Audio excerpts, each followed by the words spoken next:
From Mount Union Stadium in Alliance, Ohio, it is time for Ohio Athletic Conference football. Hello there, everybody. I'm Harry Patus, and today, along with Lenny Reich, we're going to be bringing you the action of an OAC thriller between the Capital Crusaders, the visiting team on the scoreboard. They come in with an overall mark of 3-3, 3-2 in the OAC. And the host team, the Mount Union Purple Raiders, undefeated at 6-0. They are 5-0 in the conference. And Lenny, I'll tell you what, these two teams have done battle many times in recent years. Each time, Mount Union's going to come away with as the victor.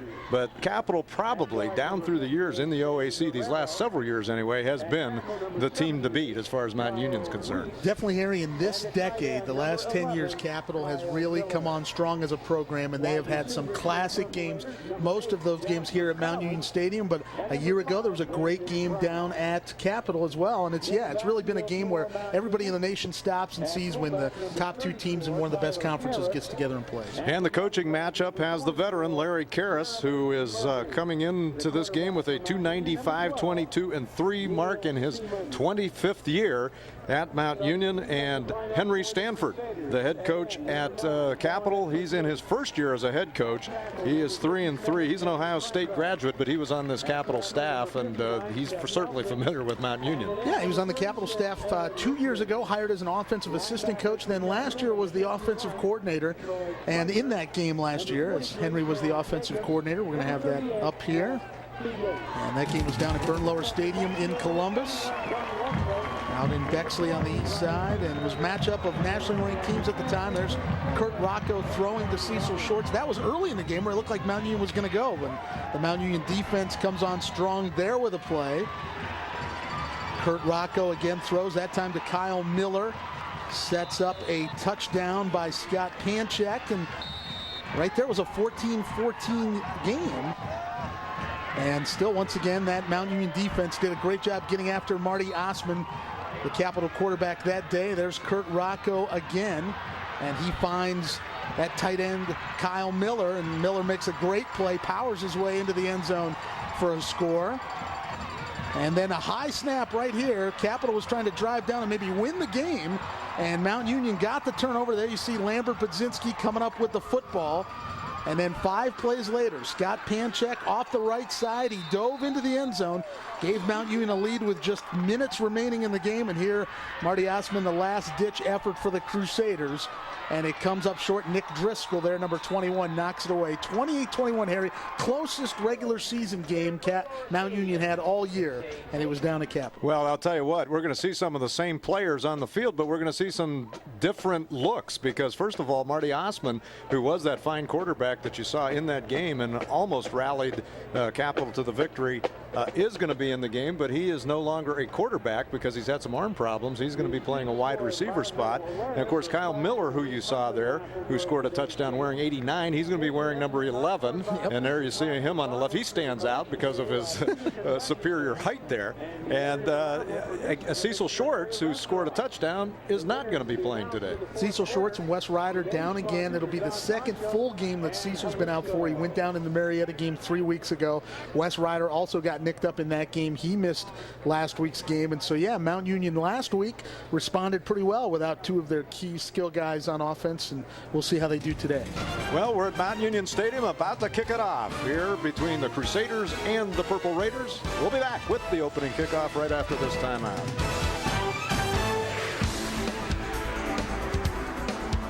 Well, back here at Mount Union Stadium, the Purple Raiders won the toss and elected to defer. They're going to put the defense on the field first. The wind is a factor here. It is homecoming at Mount Union, and the wind is kicked up from south to north. And as you look at the Purple Raiders teeing it up, that is the way the wind is blowing. So as Tyler Almeida tees it up on the 30-yard line, he should be able to get a pretty nice kick away with the wind gusting, actually, from south to north. I can remember a few years ago on this very field, we saw every season of the year in one game. Started out nicely, then we had some rain, then we got some clearing, then we got some snow. But here today, I think we've got good fall temperatures and a perfect day for football as long as the precipitation stays away. So Almeida's set to go, and this game is underway. It's a nice end over ender that sends Roberts back inside the 5-yard line. And he'll take it up to about the 17-yard line where the Purple Raiders swarm him, and down he goes. Okay, Harry, the Capital offense. Marty Osman, as we said, no longer the quarterback. He's a wide receiver. Kevin Scott at the other wide receiver spot. Greg Carley, Mike Tibbetts, Matt DeMori, Kyle Kablinski, Jordan Clemens across the offensive line. Kevin Wiebe and Ryan Gunnarsson are the other 2 wide receivers. Corey Hartinger, the quarterback. Dominic DeAndre, an all-conference running back deep in that Capital spread 4 wide receiver formation that we've seen so long, Harry. Well, Hartinger is the quarterback, and he'll go right under center and give to DeAndrea. Tries the right tackle and can pick up a couple yards. Good, strong second effort, more than a couple yards, as he powered to the 23-yard line. And here's the Mount Union defense. Up front, Charles Diesel, Matt Fetchko, Frank Orteca getting the start today at defensive tackle. And then the defensive end, Lambert Budzinski. The 2 linebackers, Smith and Kershaw. And then that great secondary, Isaiah Scott, Chaz Jordan, Cam West, Nick Driscoll, Alex Ferrara. Nick Driscoll, 2 interceptions a week ago, 1 for a touchdown. 2nd and 5 for the Crusaders. A little flare. And good coverage by the Raiders. Going to end up in lost yardage. Taking the ball for Capital was Kevin Wiebe. Number 7. You see that right here. Hartinger trying to get out. This is a play Capital's run for a long time, trying to almost running plays, getting out to wide receivers in space out there. And Alex Ferrara doing a great job along with Nick Driscoll coming over and closing that up. And the kind of speed, Harry, that Mount Union has in that secondary, it might be tough for Capital to do some of those plays out wide like that. So loss of a yard. It'll set up 3rd and 6. Just underway here from Mount Union Stadium. Hartinger out of the shotgun, back to throw. And he underthrew it. Yeah, he was intending it again to Wiebe, who was over on the left side this time, but boy, it just didn't look like the ball much on that one. Might have got tipped at the line.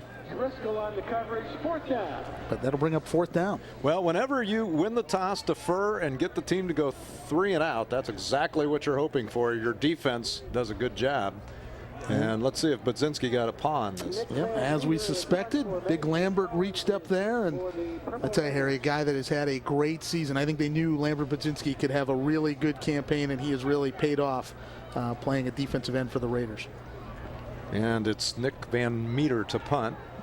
And again, the wind kind of held that one up, and the Raiders wisely just let the ball bounce around, and it's going to finally be down at about the 43-yard line. So good field position for the Raider offense. Okay, here's the Mount Union offense coming out for you. Jasper Collins, as we said, going to get the start for Cecil Shorts. Tate, Nicolazakis, Ekins, Guerrero, and Reese. So the starting offensive line from the beginning of the year back together. Kyle Reese back in this week. He's missed a couple weeks. Was out last week. Kyle Miller at tight end. Brandon Brown at wide receiver. Neil Seaman, Jeremy Murray, and Tyler Harris getting the start for Wes Ryder in the fullback spot. And Jeremy Murray had a huge game last week, Harry, over 200 yards on the ground. Yeah, last couple games have been good ones for Jeremy Murray as Harris goes in motion and Seaman under center looking. And he's going to throw it out to the 50-yard line, close to the 1st down. That was Tyler Harris who went in motion and then ended up catching the football about a yard shy of the 1st down. Here's that Capital defense. It's Dominic Pizzuti, Dan Frankfurt, Seth Nelson, and Aaron Ritker up front.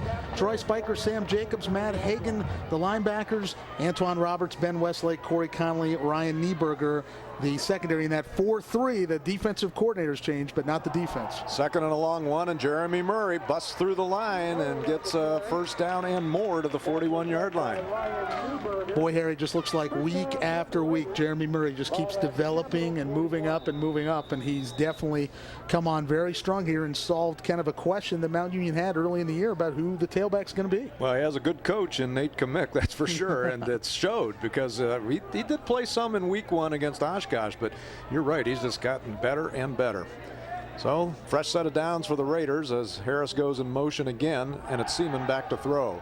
Looking, now he decides to go to the 35 and down at the 32. He'll be about a yard shy, depending on the spot, but it looks like a 9-yard gain for Neil Seaman, and that's one thing that Seaman brings to the table. He's an excellent thrower, but he'll tuck the ball under and run if he has to. I think it's been one of those things, Harry, that people have been looking for all year. You see Neal's passing numbers in front of you, but you notice it was something those of us that saw him play at Louisville High School, he used his legs to make a lot of plays, but it's something early on this year that I think Larry Karras has been a little hesitant with his sophomore quarterback of putting him in those situations early on. It'll be 2nd and 1. Now it's Schenk who goes in motion, and the give is to Murray. Big hole opens up. There you see Murray going down to the 15-yard line, and what a great job by the O-line there to create a huge hole for Jeremy Murray.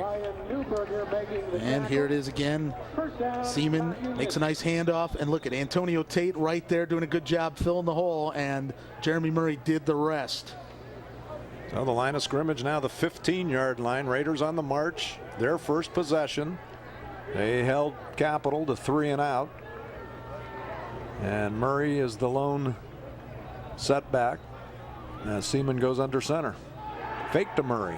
Seaman's in trouble, but he does unload it, and it's incomplete. That pass was intended for Ben Schenk, who Schenk was sort of an unknown before last week, but against Heidelberg, he had a great game.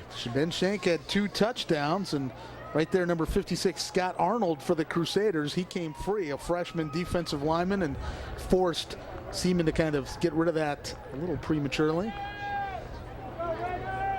5 catches, 84 yards, and 2 touchdowns for Ben Schenk.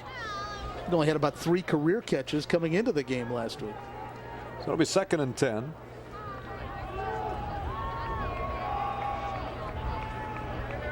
Seaman's going to turn and give it this time to Murray. And again, the right side opens up for him. Good yardage to the 10. Pickup of about 5 on the play. I'll tell you, Harry, I think the thing coaches like about Jeremy Murray is he's very, very decisive. Hits the hole quickly and starts running downhill almost immediately. And great job there finding his blockers and those things. And as you said, reminiscent of another under the smaller running back that used to run for us. The names and the numbers do change, but the styles are the same. 3rd and 5 at the 10. Here's a turn and another give to Murray, and he is going to take it in for the touchdown. A 10-yard scamper by Jeremy Murray, and the O-line is opening up some holes. Really pushed on that line of scrimmage on that drive, and then Jeremy Murray did a great job of, as we'll see here, he takes the ball from Seaman, finds his blockers, and just follows them all the way, and then makes a move at the goal line and scores. So Jeremy Murray in the end zone with another touchdown. Almeida on for the extra point. Out of the hold of Shane Lester. Ball down, kick in the air, and the kick is good. So with 10:25 remaining in the first quarter, it's Mount Union 7, Capital nothing, and we'll be back right after this.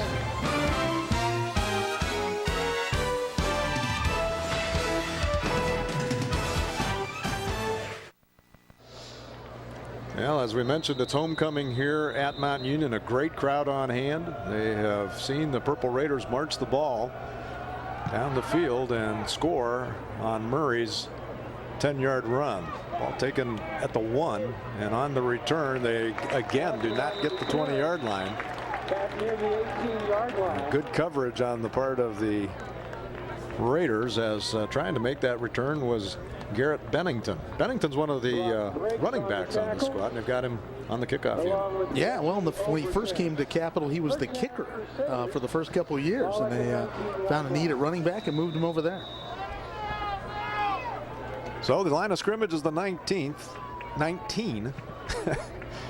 And where that TH came from, I'm not sure. Anyway, Hardinger's the quarterback, and he's going to give it to Bennington, who's not going to get much.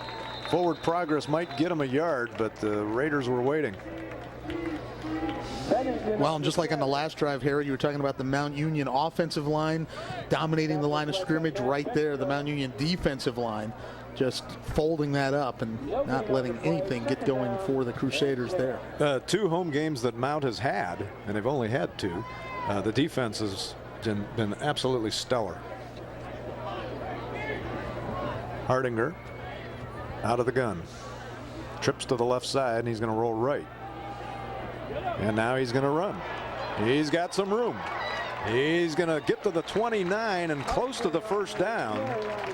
This might be close enough for a measurement.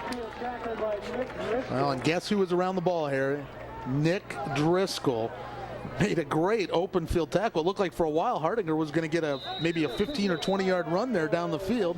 And then you'll see coming over on the left side, uses the umpire there as kind of a screen. Umpire almost stripped him of the ball. And then Nick Driscoll come flying in there making a leg tackle. And of course the umpire back there, that's part of the reason now in the pros the umpire doesn't stand back there anymore. So they will bring the chains across as Hardinger made a nice decision to run the football and stretch him out, and he is going to get it by the nose of the football. So first down for the Crusaders. They definitely didn't want to have another series like their first one where there's 3 and out, but they do pick up the first down and advance the ball to the 29-yard line. 9:18 remaining, first quarter, 7-0 Mount.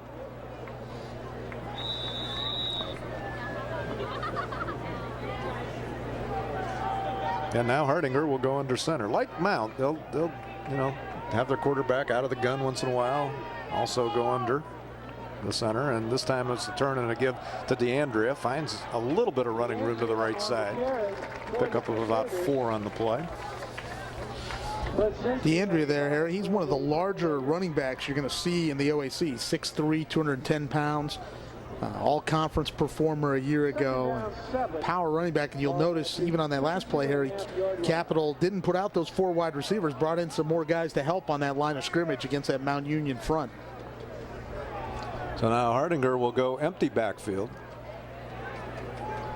with receivers all over the place. Capital likes to throw more than they like to run, and Hardinger's back to throw. He's going to throw out into the flat, and it is going to be DeAndrea picking up yardage to the line of scrimmage, and maybe, I think that's going to be about it. No gain on the play. A third down and a long 5. Just what we were talking about earlier, trying to get the ball out in space away from that defensive line. Sam Kershaw slows him down a little, and Cam West comes over and cleans it up there. DeAndre, 109 carries for 371 yards, 3 touchdowns, so among the OAC leaders in rushing. 3rd and 5. Hardinger wants to throw, getting pressure, and it was Lambert Budzinski coming in and getting the sack back at the 25. Well, we were talking about him earlier, Harry. Lambert having a great season and keeps up there. That is sack 8.5 on the season for Lambert Budzinski, and he just blows through the line and makes a play, and Corey Hardinger's got nowhere to go. As we said, Lambert 7.5 sacks coming in, 9.5 tackles for loss, leading the team in tackles at 52, having just a fantastic senior season. So Van Meter back to punt, and he's got a nice one high in the air against the wind. Fair catch at the 35-yard line. And that is where the Purple Raiders will put it in play as Jasper Collins calling for the fair catch. They're going to place the ball at the 36. Last time the Raiders had the football, they marched 57 yards, 7 plays, took up 2:55 on the clock, capped by the 10-yard run by Jeremy Murray. Larry Karras in his 25th season, 295, 22-3. Coach Wakefield, offensive line coach, standing to his left. So Seaman out of the gun, looking, finds a receiver, and it's his big tight end, Kyle Miller, at the 42-yard line. Pickup of about 6. Boy, Kyle Miller gives you a nice target, doesn't he? Quarterback's best friend, Harry. As Seaman looking right, hoping they might find somebody there, but you can just kind of follow his head there, and Kyle Miller knows how to make himself known to the quarterback. Yep, Sam Jacobs over there to make the tackle. Kyle, 23 catches, 344 yards, and 2 touchdowns coming in. So big weapon in the receiving corps. 2nd and 4 across the middle it goes again to Miller, and they're going to tackle him just shy of the first down marker. Nice defensive work coverage for Capital on the play. Sam Jacobs, yeah.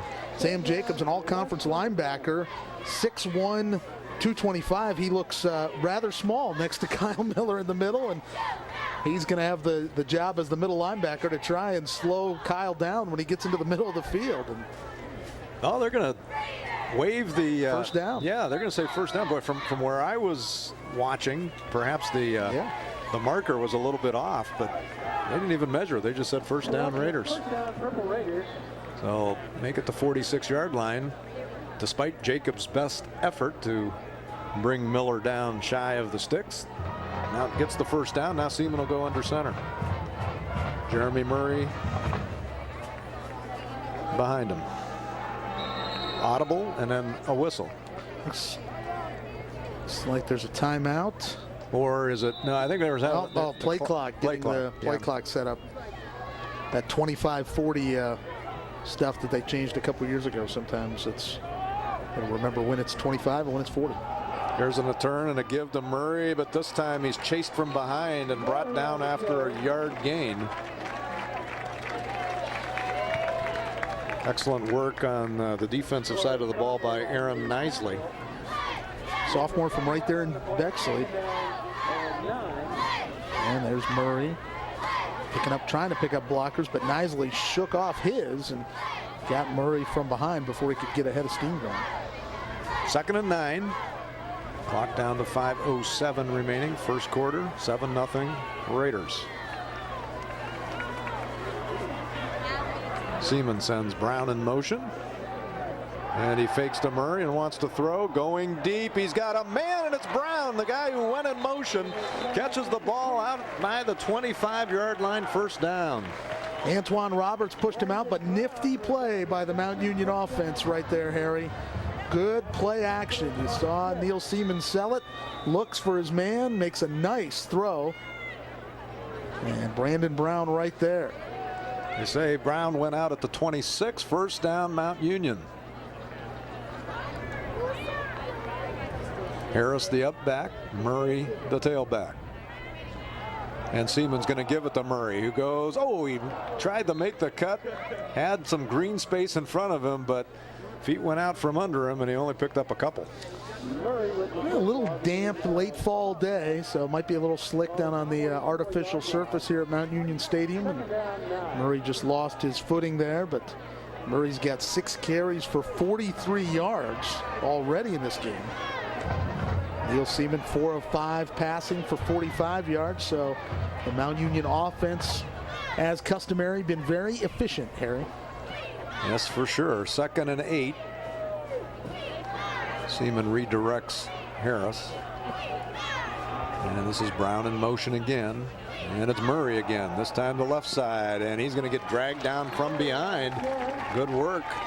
Dominic Pizzuti, Pizzuti, sophomore defensive lineman from Columbus DeSales High School. And only a gain of a yard for Murray, who, had he not been caught from behind, had some running room in front of him. Well, Pizzuti came free. He wasn't blocked. Caught up to Murray from behind. 3rd and 7 for Mount. They've got receivers spread all over the place. Empty backfield for Seaman. He's got some time. And he's got his man. It's Brandon Brown across the middle for a first down. Down to about the 11-yard line. Brandon Brown found the soft spot in that defense, the junior. 1st and 10, Mount Union. Great protection there for Neil Seaman. Had plenty of time to scan the field. And gets the ball out there, and Brown did a good job, ran a good route, and got himself past the sticks and got a first down. On this team, Brandon Brown is a veteran as a junior. Here's a turn and a give to Murray, bouncing it outside down to the 5, maybe the 4. They're going to say the 5, so it'll be 2nd and 4 at the 5. Murray this time getting away from that backside rush that Capital had, and once he gets into the secondary there, it took a couple linebackers, Sam Jacobs and defensive back Ben Westlake, to come up and make the play. 2nd and 4 from the 5. Seaman, he's going to give it to Murray again. And Murray's going to be met at the 5-yard line. Second effort got him inside the 5. As causing the damage initially for Capital was Scott Arnold. Draw was a little slow to develop there, Harry, and Murray couldn't quite get to the hole fast enough. Actually, one of his own linemen trying to get over there to block kind of bottled things up, and hence brings up third down. 3rd and 3 from the 4, so they can get the first down if they get it to the 1. Seaman out of the shotgun, looks to throw, does throw, and it's Brown for the touchdown. Wow, nifty play right there. Great route by Brandon Brown, and he gets the touchdown. With 1:30 remaining, the Raiders go up 2 touchdowns. A simple post from left to right, and Brandon Brown makes the fine reception. Seaman with the ball right on the money, and Mount Union's up 13-zip. Almeida will try the extra point.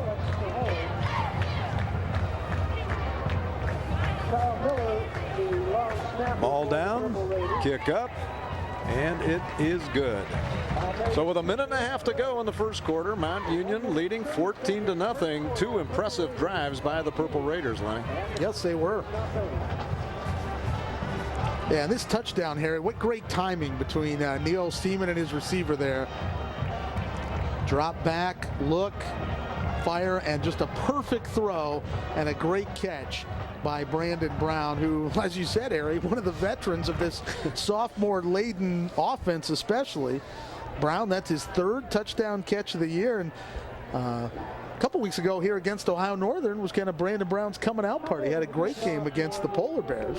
You know, the thing that's happened, obviously they'd love to have Cecil Shorts playing every down of every game, but the injury to Cecil Shorts has allowed guys like Shank and Brown and Collins to get a little bit more experience because they are young players. Well, and how big dividends will these pay down the road, Harry? The kind of game experience that a guy like a Brandon Brown, a Ben Shank, and those guys are getting now, how a year from now or 2 years from now you're going to see those guys making more plays. And that's, of course, that's what makes Mount Union. Somebody goes down, and it's somebody else's job to come in and step up, and nobody does it better than the Purple Raiders. Lots of depth, and here's the kick by Almeida that's fielded by Roberts inside the 5. And there's a flag down, a couple flags down, as the return again doesn't get back to the 20. 2 different flags, but no, they're going to throw them together, so both officials saw the same thing.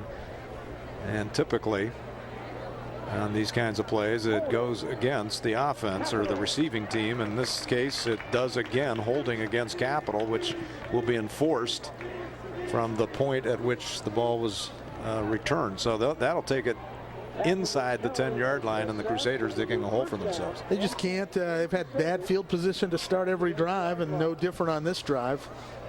On that play there, too, Harry, Reggie Overton, a senior from Mountain Union, made a great tackle on that kick return there to make that a help pin Capital back. So the line of scrimmage will be the 8. And Hardinger will go under center. Bennington is the running back. And Bennington's going to get the call. And off goes a helmet as Bennington gets back to the line of scrimmage, and that's about it. Hard hit right there. We saw.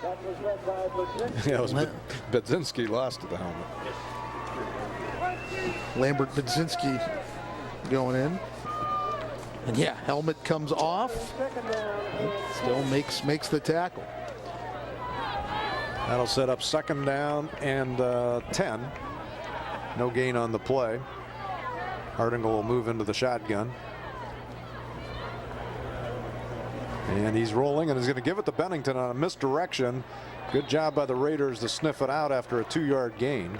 I think that was Kershaw who read the play. Also 94, Chris Favazzo was in there on the play. Big defensive tackle, actually from Columbus, St. Charles High School, not far from Capital's campus. We'll give him 2 on the play, and it'll set up 3rd and 8 from the 10, and timeout called by Mount Union. So the Raiders on defense, choosing to call a timeout with 22 seconds remaining in the first quarter.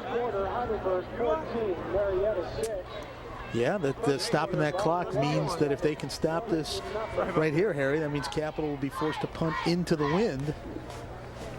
Not quite as strong as it was at the beginning of the game, but still a little bit of wind coming out of the south on a typical fall, late October day here in Alliance. A lot of energy on campus this morning here with all the homecoming festivities. Started early, and it's great when you see a lot of folks on campus early in the morning walking around and doing things. So just a great day to be here at Mount Union Stadium. Well, it's an excellent crowd, and of course it's made even more interesting by the fact that Capital in their purple and white, you know, they've got fans from Capital, fans from Mount dressed alike, so it looks like, wow, there's a lot of people here from Mount Union, but Capital brought their share, as they usually do. They travel quite well.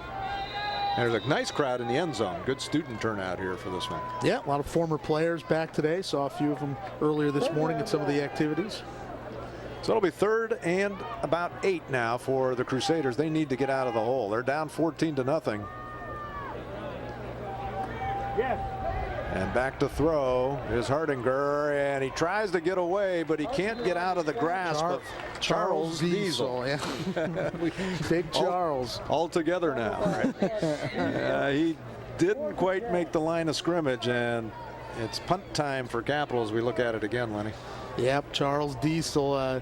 You knew you wouldn't be too long. We'd be calling his name today, and he got right in there and did not let the quarterback get anywhere. And I'm sure Corey Hardinger met the turf, and that looks like the end of the first quarter, Harry. It is indeed, and Mount Union has exerted itself here in the first quarter on its homecoming. It's the Purple Raiders 14, Capital nothing. We'll be back after this. Well, back here at Mount Union Stadium, we'll switch around, and now it'll be Capital kicking with the wind from south to north. Jasper Collins is deep for Mount Union. Van Meter is the punter for Capital. It's about 3/4 deep in the end zone, Harry. Now you got a nice snap, got a nice kick away, and Collins will field it at the 47. Finds an opening up the middle of the field. There goes Jasper Collins, one man to beat. He's going to do it. He's going to get the touchdown. Jasper Collins. 47 yards on the return. A nice punt with some good hang time, but once Collins got through the first wave, he found the opening he was looking for right down the middle and gets the punt return for touchdown. Well, you'll remember the first time last year we called Jasper Collins' name was an 89-yard punt return against Marietta, the longest one in school history. This one not quite that long, but still the same result, as he just found a hole and got through it in a hurry and untouched, Harry. 47 yards. Just made a move right there. Just had to get by the kicker. Got a good block that's sprung him, and he was off and running. Poetry in motion as Tyler Almeida adds the extra point, and the Raiders in the early portion of the second quarter go up by the score of 21-0. Pretty impressive performance here so far by Mount. Yeah, I think, Harry, if you were trying to draw it up how you wanted things to go, I think this would be pretty much what you would do. Your defense would have Capital pinned back the whole game, and your offense, Jeremy Murray's gotten going a little bit. Neil Siemens looked impressive. I mean, just seemed to be hitting things, just moving right along. But, you know, again, watching the Raiders just improve from week 1 at Oshkosh. We were both at that game, and even though, you know, it was a nice victory over a very good Oshkosh team, they gave up 28 points defensively, and you weren't really sure who was going to end up getting the jobs on offense. And, you know, they worked their way through that game and went up against John Carroll and had a very fine game at John Carroll. Wilmington was another game that I think there was some room for improvement because there were turnovers in the game. But I'll tell you what, the home games that we've seen, you know, Northern game, the Heidelberg game, and now here against Capital, they've looked sharp. Very impressive at home. And maybe that's a little bit of youth, you know, young teams going on the road, getting the hang of doing that and doing those things in the conference. And I think, as Coach Garris would tell you, you know, the conference, you know, you're going to get everybody's best shot every week. And especially you go into somebody else's home stadium, those kind of things happen. But yeah, Harry, I mean, it's something to see. And I know you've seen it a lot over the years with Mount Union football, just how a young team tends to week by week by week keep building on things. So Almeida will get this one deep, and it'll be taken back at the 8-yard line. Let's see if the Crusaders can get past the 20. They do. Probably their best field position now of the first half as the return made by Garrett Bennington. but still not great field position, but better than what they've had at the 24-yard line.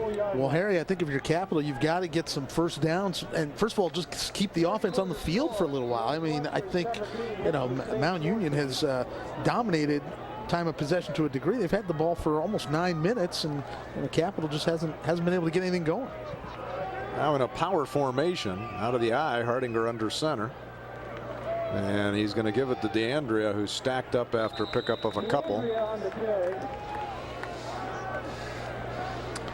Well, I think trying to even get the air game going, you know, they've tried to establish the run, Harry, but they have negative 1 yard passing, the Crusaders do, which something years ago you would have never heard. Well, of course, they would have taken about 40 passes by now, but but I mean, just, you know, got to try and get some balance and get something going, and they just have not been able to do that.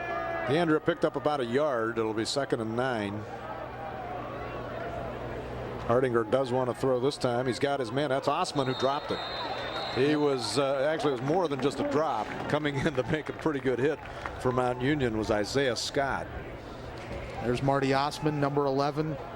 As we said, as quarterback last year, he gave Mount Union a heck of a game. But yeah, and the highlights in the pregame, you saw him wearing the purple jersey with the 11, standing tall at quarterback, and here tries to make the reception, but Scott made a nice defensive play there.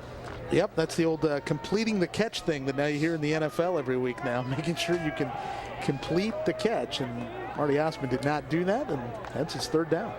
3rd and 9, Hardinger out of the gun. Looking. And almost intercepted. Wow, Chaz Jordan had a beat on that, Harry. He was lining it up all the way and just missed catching it. Well, Hardinger had a long way to throw this ball across the field. Well, he never looked anybody off, Harry. That's where Hardinger wanted to go, and almost made he made a phenomenal play, almost made a spectacular play. He would have caught that. There was nothing but green grass between him and the end zone. So Van Meter tried to punt again. Last time got a pretty good punt off, but it was returned for a touchdown. And again, this is Collins fielding it this time at his own 39, but not the same result. He did get positive yardage to the 43. Still good field position for Mount Union with 13:47 remaining in the 2nd quarter. Yep, looks another short field or shorter field for the Purple Raiders. And there's Neil Seaman today, 6 of 7 for 61 yards and touch. That's okay. It's not a bad day, Harry. I mean, still got a lot of football in front of us, though. I mean, the OAC's highest rated passer, Neil Seaman, as just a sophomore, has been as advertised, Harry, early on here for the Raiders. So Schenk goes in motion, goes into the right slot, and Seaman's going to throw right. And he has got Brandon Brown, who is going to pick up about 3, maybe 4 on the play. Good read by the Crusaders to get there in a hurry. It's funny, Harry, that's a play we've seen Capital try and run a couple times now. Getting the ball out to that wide receiver in the flat, and the left-hander Seaman gets it out there to Brown, and Brown makes a move, makes one guy miss, but can't make Sam Jacobs miss, and that's who makes the tackle. 2nd and 6. And back to throw is Seaman. He's getting some pressure this time, and a nice job of getting away. Now he's got to get rid of it and decides to run it instead, and he's going to lose yardage. Well, good job of getting away from the initial wave, but still couldn't find anybody open, so you got to give credit to the secondary on this one. Well, and I think he also did a good job, Harry, of not trying to make something crazy happen. You know, just take what he could get. He got away from the first sack, looked downfield again, set his feet, and nothing there, then just tucked the ball and said, look, I'm going to try and get as far as I can, and took a pretty good lick there and was able to get up and move. Number 36, Aaron Ritkers, a sophomore linebacker from Pickerington, came up and made the play, and it's going to be 3rd and long. 3rd and about 12 now for Seaman. Trying to convert this 3rd down. He'll throw short and try to allow Schenk to work his magic, but he only gets to midfield. He's going to be about 3 yards shy, as I say he went out of bounds at the 49. So 4th and 4, and the Raiders are going to have to punt. Seaman again, looking, Finds his receiver Shank just short of the chains, and Shank tries to get it upfield and tackles just short. And Mount Union will punt for the first time today here. Zach Suhar doing the punting. So Suhar gets it up there, and it's a wobbler that is going to be fielded at the 30-yard line, and an immediate hit at that point. But the Crusaders with their best field position to start a drive at the 30-yard line. Cam West made the tackle of Kevin Wiebe. First down, Capital, ball at the Crusaders, 30-yard line. That looked like Suhar's punt got caught up in the wind, actually. It looked like it was going to go a little further than it did, but it kind of stopped right up in midair and then dropped straight down. So Hardinger will operate from his own 30. And he's going to give it to DeAndrea, who that play took too long to develop, and the Raiders were all over it. Well, you can credit the tackle to his own offensive lineman, because he busted into number 72. Jordan Clemens here. DeAndre trying to get outside, and Yeah. Arthur Smith doing the tackle, but He's trying to tackle two guys at the same time there. well, the DeAndre, as we talked about his size, he's definitely a between the tackles runner, but they've had trouble getting him established there, so they're trying to get him outside. 2nd and 11. Hardinger to throw. Throws the screen, and it hits his receiver DeAndre in the helmet.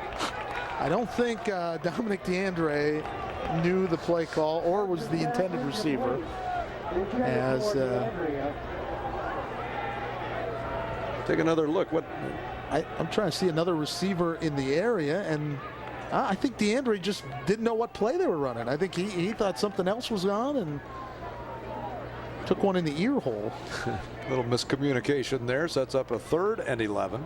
Crusaders trying to get untracked. They're down 3 touchdowns and just haven't been able to get anything going offensively.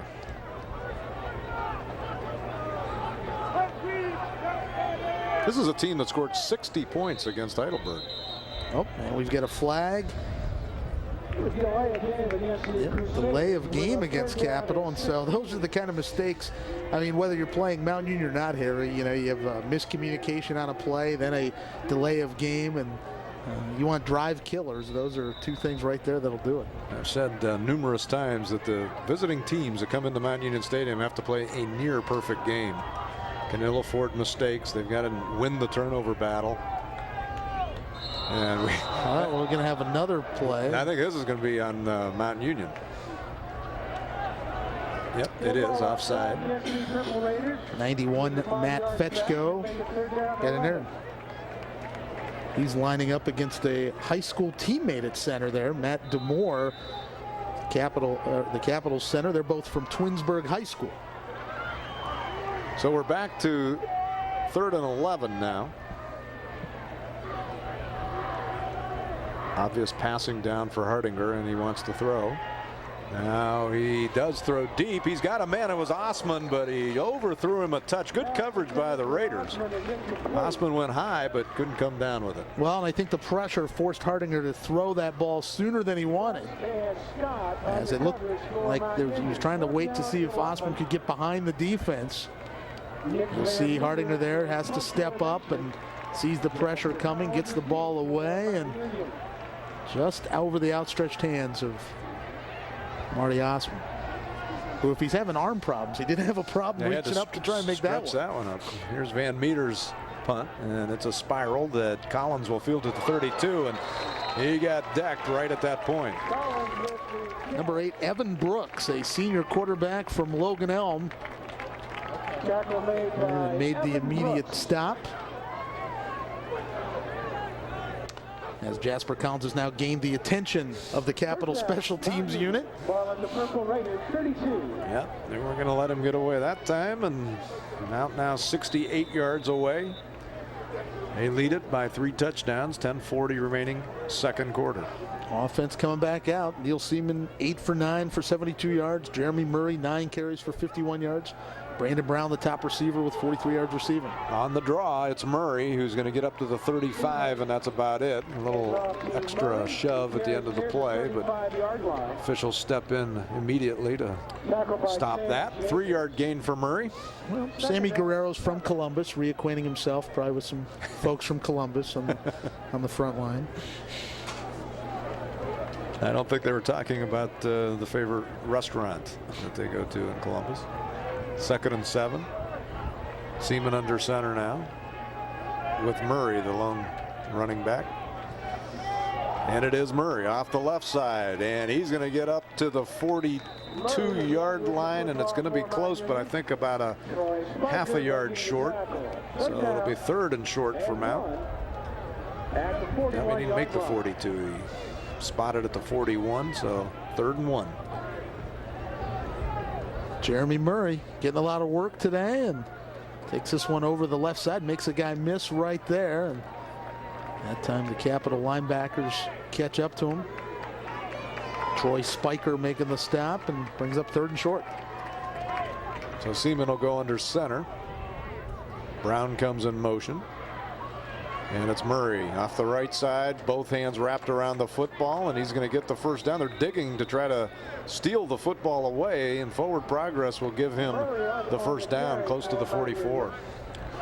Well, Jeremy Murray had a couple fumbles down at Marietta a few weeks ago, but since then, Harry, he's been very solid with the football.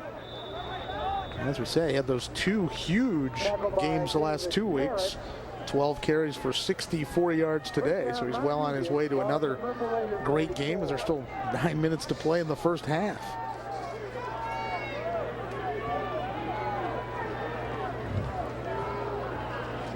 Fresh set of downs for the Raiders as Seaman's back to throw.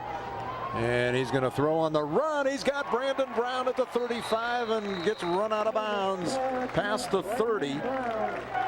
And they say he stepped out of bounds actually at the 30, but a nice run after the, well, really a good job here by Seaman. I'll tell you, Harry, it was earlier in this game when Seaman had the run, the linebackers couldn't commit into coverage. When Seaman rolled out, they thought he might take off running.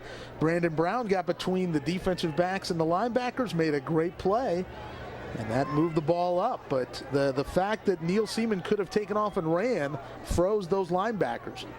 So the line of scrimmage, the 31, as Murray tried to get to the hole quickly off the left side, but he was stopped on a nice tackle by Jason Hutchins.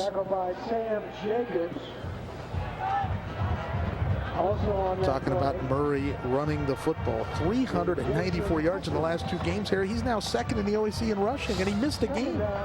He did not play in the Wilmington game. So, but even for that first week, he had those 2 receiving touchdowns up at Oshkosh. And I think even you were saying, I think we might have something here. 2nd and 9, pickup of only a yard, and empty backfield for Seaman. Scans the field, and he's going to run. He's to the 25, to the 20, and gets the head down inside the 20-yard line to the 19. It's a first down for the Raiders. Boy, Harry, it's the most we've seen Neil Seaman running the football this year. And it was one of those things, as you've said many times, Harry, in those big games when Coach Karras has that card he can pull out of the bag. And this one here was Neil Seaman with his legs today, as he's made a couple plays with his feet. Well, Greg McKaylee did that so well. As a down through the years, Coach Karras has had the quarterbacks that are the ones who just kind of stand in the pocket and throw, but it really adds a dimension when he's got a quarterback that can run. Here's Murray off the right side. He's going to get yardage to the 15. And Seaman, more like McKaylee, I suppose, than other quarterbacks. I hate to make those comparisons because every one of them is just a little bit different. But the fact that Seaman can, well, first of all, that he's a lefty, and also the fact that he runs the football pretty well. And there's a guy that knows a lot about quarterbacks and can do some things with a lot of quarterbacks right there. And he was a good one in his day. I can remember those days. You can't. I can. 2nd and 6. There's a fake, and Seaman wants to throw into the end zone, and flags come in as the ball falls to the ground. Let's see what this is all about. Boy, there was a lot of white jerseys back there. Yeah, threw it into a crowd. And it's waiting to see what they.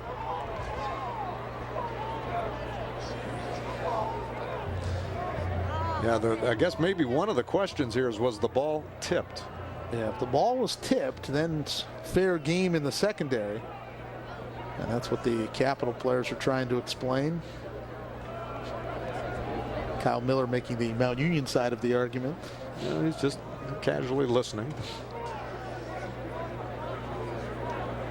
Yeah, they're going to say it was tipped, so there should be no flag. Take another look at it. What do you think, Lenny? Seaman play action. Rolls out. I don't know where the ball.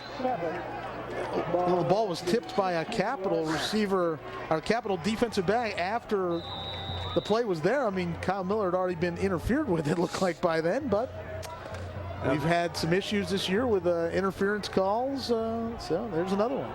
Kind of a interesting interpretation. 3rd and 7 at the 16. Yeah, I think when most people hear that, you assume the ball's tipped at the line. Right. And across the middle it goes, and it's incomplete. Intended for Kyle Miller, but it looked like it was defender Tyler Dugan who got his hand in there. Dugan, a freshman from Groveport, Madison, and they had, Capital might have this play sniffed out a little, Harry. They had Kyle Miller bracketed with a defender on each side of him. So Almeida is going to attempt a field goal. And it looks like this will be about a 33-yard attempt. As long as 34 on the season, Harry.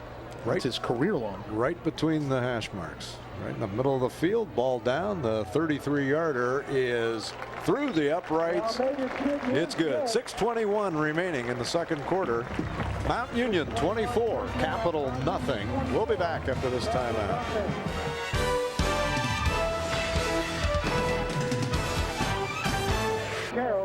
So Almeida's three-pointer makes it 24-0. There's the cupola of Chapman Hall, the oldest building on the Mount Union campus. A little overcast. I think they were calling for a little more sunshine than what we've had here, but who can complain about the weather in Northeast Ohio?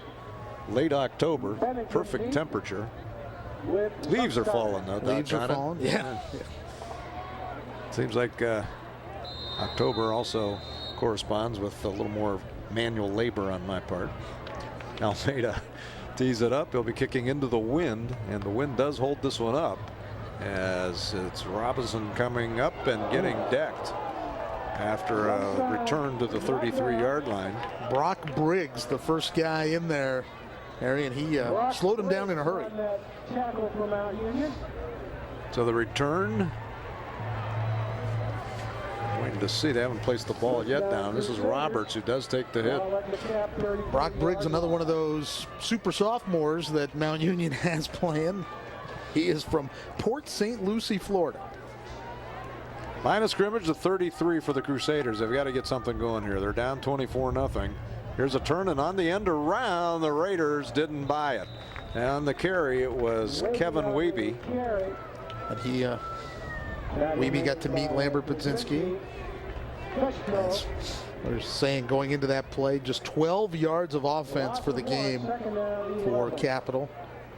Capital just trying to get something going. They haven't been able to do it between the tackles. Their passing game has been virtually non-existent, so they tried to go wide and couldn't get anything there either. So it'll be second and about 11. Now Marty Osman's back at quarterback, Harry. Hey, there we go. That's something they're trying to do to provide the spark. So Osman is going to keep it himself off left tackle, and the big guy does manage to get it across the 35 to the 36. Osman goes 6'2", 190. Plays bigger than that, though. Yeah. All-American javelin thrower on the track team at Capital, and was supposed to be the next guy after Rocky Pintello, and really got hampered by injuries at a couple points in his career. But was really, he was the guy, was the understudy of, now Hardinger's back in the shotgun. So they wanted to at least show Osman at quarterback, and Hardinger now will be back to throw. He's getting the pressure, and it's Diesel who wrapped him up. Or was it No, Diesel? Nigel Thomas. Yeah, Nigel Thomas came in and made the stop. Whoa. Nigel Thomas is not a sophomore. He's a freshman from Pittsburgh Central Catholic, and he's been very impressive as well this year in the number 2 defensive end role, and he gets around his guy. And Nigel Thomas, he's got 3.5 sacks as a freshman. Impressive. And one of the busiest guys on the field has been Nick Van Meter. Punt formation for the Crusaders. And here's a wobbler. And this time Collins calls for the fair catch. He didn't like the last couple times he took hits after he had a fine punt return for touchdown. So Mount will put it in play from its own 31-yard line with 4:08 left in the half, leading 24-0. 179 yards of total offense for the Raiders here. We'll see them 9 of 12 passing, 10 first downs to 1. So the Mount Union defense is putting on another show today here. They have been doing it of late, and even in seasons past. Here is Murray not getting much there. Crusaders were all over that one. Loss of a yard. Frankard in there for the Crusaders. Dan Frankert on the tackle for Capital. Helpers, it'll be second down, 11. And if you're Capital, you know Mount Union's going to get the ball to start the second half, so you really got to hope to hopefully force a 3-and-out here, maybe try and get something on the board before halftime. Seaman, 2nd and 11, looking. To the sideline he goes, and it's caught, and a big hit there. Was that Murray on the reception? Yep, it was Murray on the reception. There's a flag in the backfield. There's going to be something. Yeah, there's a Crusader helmet. Yeah, there was some extracurricular activities going on after that ball got off. Well, they're going to say holding on Mount Union, though. So that negates the completion, assuming they take the penalty, and they probably will. That penalty will move So that backs Mount Union up to the 20. to the 20-yard line and bring up a second down and 21.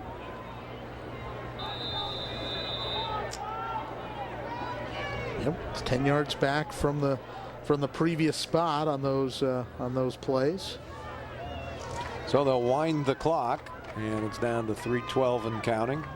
2nd and 21 for the Purple Raiders. Seaman on the draw to Murray. He's got some running room and gets it up to the 31 and back to the original line of scrimmage.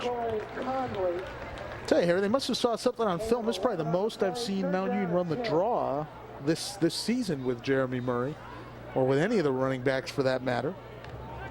As you see it, gets set up there. Seaman with the handoff, and Murray making back the penalty yardage. That makes it 3rd and 10. 3rd and 10. This is a critical 3rd down for the Crusaders. They'd like to get the ball back before the end of the first half. They trailed 24-0. Seaman out of the gun. And he started to throw, then brought it down, and then got sacked. That was excellent work on the part of the Crusaders. Making the tackle was Dan Frankert, the junior from Tiffin. Dan Frankert, their leading sack guy for the Crusaders, and he reached up there, and the protection broke down. And like you said, Kerry, Capital got what they needed, a 3-and-out, and now they're going to get the ball back. There's one too many pumps there from Neil Seaman, as it's Zach Zuhar back to punt for the Raiders. Punting into the wind, and he got it away. End over end, and fielded on the fingertips at the 50. A very fine catch and return by Capital's Kevin Wiebe. You can tell he's a receiver. That was a snow cone catch without a glove right there. He got it right off the fingertips. Brought down quickly. Tyler Allward was with him all the way and made the tackle. So how's this for field position for Capital? At the 43 of the Raiders. Hardinger will roll. And now he's in trouble, but he makes something out of nothing, getting it back to the 40-yard line. A gain of 3 on the play with 1:25 and counting. Crusaders have all of their timeouts remaining. Capital going a little no huddle here, quickly moving. 2nd and 7. Hardinger rolling the other way. And now he's going to throw it, and it's tipped out of bounds. Good coverage. Nick Driscoll, Chaz Jordan over there on the coverage. Jordan and Driscoll on the coverage. So it'll be 3rd and 7 with 1:04 left. Clock stops on the incompletion. Really, Capital doesn't need to be in a hurry, but maybe they're just trying to change the rhythm here. Yeah. Goes that no huddle. They have all 3 of their timeouts left, so plenty of time. And they obviously want to take advantage of this field position, which is the first time all day they've been on Mount Union's side of the field. Hardinger with a quick strike, and it's complete to Osman to the 26-yard line on a first down. First time Osman's been on the receiving end. And the Crusaders quickly up to the line of scrimmage. Hardinger rolls, throws again, and way out of bounds. There was a shove, but the pass was uncatchable. I think the receiver and the defensive back got wrapped up together. As you see Henry Stanford, who wore a pink hat so the cameras could find him easily. But Henry Stanford, who's did a lot of work in Division III as an assistant coach, earned his stripes at places like Kenyon and Otterbein, worked in Wally Hood's staff at Otterbein and Elmhurst in Illinois. Now it's Osman back at quarterback, and it's an empty backfield. 2nd and 10, and Osman looks to throw. Throws across the middle of the field, and he overthrew, and it's intercepted. And that was Ferrara on the interception. So with 44 seconds left and Mount Union leading 24-0, we'll be back after this timeout.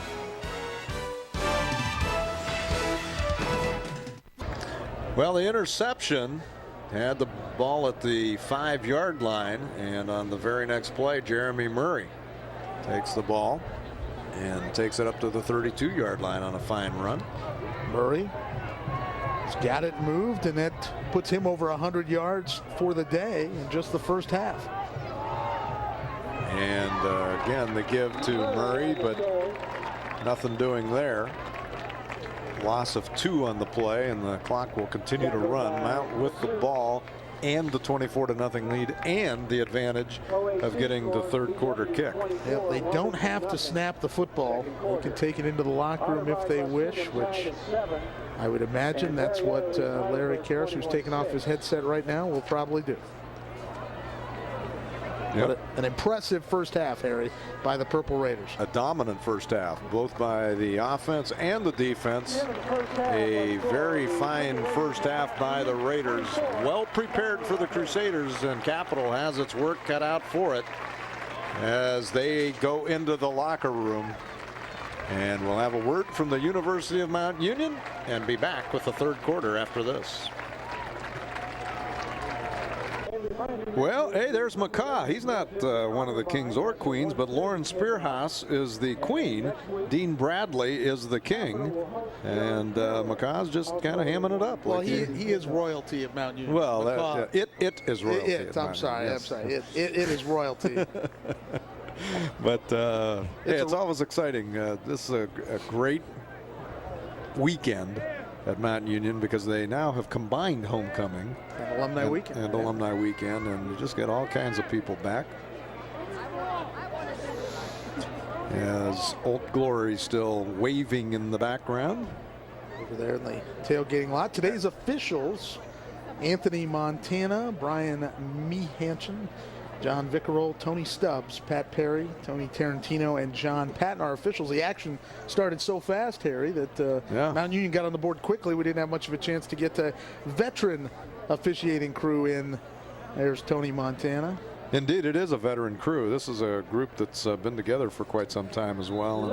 And you know, again, I think the good mark of a good officiating crew is you don't know they're there. And that's pretty much been the case here this afternoon. There have been 4 flags in the game, all warranted from what we could tell. And they just know what they're doing. It's always good to get a well-officiated game that does not impede the outcome. You know, I was just thinking, you know, again, I want to pass along good well wishes to Joe Tate. Joe would normally be here in this seat. You know, I now have first chair trombone, I guess. We know his job is still safe after a half. You got it. And we want to pass along good, you know, get well wishes to Joe, because he is going to be undergoing some surgery here in the near future. But we know he's going to come through with flying colors. And by the way, there's 3 extra pieces of pizza that are left in the box.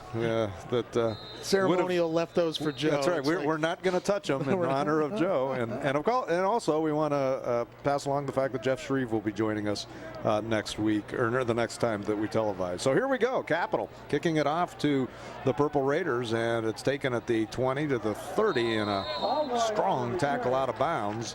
Tyler Allwart bringing the ball up for Mount Union. Yeah, Allwart took a pretty nice hit. And this line of scrimmage for Mount Union is going to be as soon as the official places the ball down, the 33-yard line. So Mount with a strong first half, and there's Seaman's numbers, Lenny. Yeah, 9 for 12 for 97 yards and a touchdown. I mean, he was very good, took his time, made some good throws, and made some plays with his feet as well, Harry. So Seaman is going to throw. And he does so out into the flat. It's caught, but immediately dropped. After the reception was Brandon Brown, who had an excellent first half. He picked up 2 on the play. And Sam Jacobs, the linebacker for Capital, we've heard his name a lot so far today, and he was on the spot again as he saw where Seaman was going, broke on the ball, and made the tackle of Brandon Brown, bringing up 2nd and 7. Kyle Miller, the tight end, has been fairly quiet since he had a couple of catches in the first half. So we see Brandon Brown's numbers, 68 yards in the first half for him. Seaman is going to get flushed out of the pocket and then finds his man, and that is Jasper Collins, who I think they say stepped out beyond midfield, and it's a first down for the Raiders. I tell you, Harry, that's one of the great things Neil Seaman does, and you know, you and I have seen him play for years, and makes these little moves with his feet and is able to make a play and find a spot to throw and find his open receiver. And as you know, Harry, it's so tough, you know, for a secondary. You know, it's long enough they have to cover back there, but then when the quarterback can move around and make some plays, it just makes their job that much tougher. First down at the 47 of the Crusaders. As Schenk goes in motion, and this is a give to Murray. He's going to get through an opening right side, and second effort gets him past the 40. Pickup of about 7 on the play, and again, that right side of the offensive line has done a nice job of opening up some holes. That was a slimmer hole than usual, but Murray got to it. 18 carries, 102 yards for Jeremy Murray in the first half, and it'll be his 3rd straight 100-yard rushing game, Harry. 2nd and 3 with an empty backfield for Seaman. He's looking to throw, getting some pressure, and down he goes. Wow. Number 67, Dan Frankert, his 2nd sack of the day. Well, you watch Mount Union football, and you see lots of protection for Neil Seaman, but Frankert did a nice job of dodging everything. And I don't know how Seaman hung on to that football. Watch this hit. Watch where the football ends up on the pad. Yep, Dan Frankert. He's a junior from Tiffin Columbian High School, and just the 10th time Neil Seaman's been sacked all season, Harry. 3rd and 9. Seaman again. He wants to go deep, but nobody's there. Now he's dancing around, still with time, and a catch. Will they give him forward progress for the first down? Yes, they will. Ben Schenk. Yep, they're going to mark it just a yard beyond, and Ben Schenk with a big catch and a great job by Seaman. They were playing with his feet as he was dancing away and managed to get enough on the football to Schenk. Harry, remember some of those plays last year where you thought Kurt Rocco was wrapped up, tied up, and would somehow sneak his way out of it and make a play? Well, that's what Neil Seaman did right there. And then Ben Schenk, great job finding the chains and making the catch for the first down. Whistles blow as the snap comes back to Seaman, and this is usually a legal procedure, and this no exception. 5 yards against the Raiders. 5-yard penalty. The guy who was at the feet of Seaman was Dominic Pizzuti. At the 41-yard line. You know, he had him by the ankles, but Seaman made a great play to get rid of that football. Now it's 1st and 15 for Mount at the Crusader 41.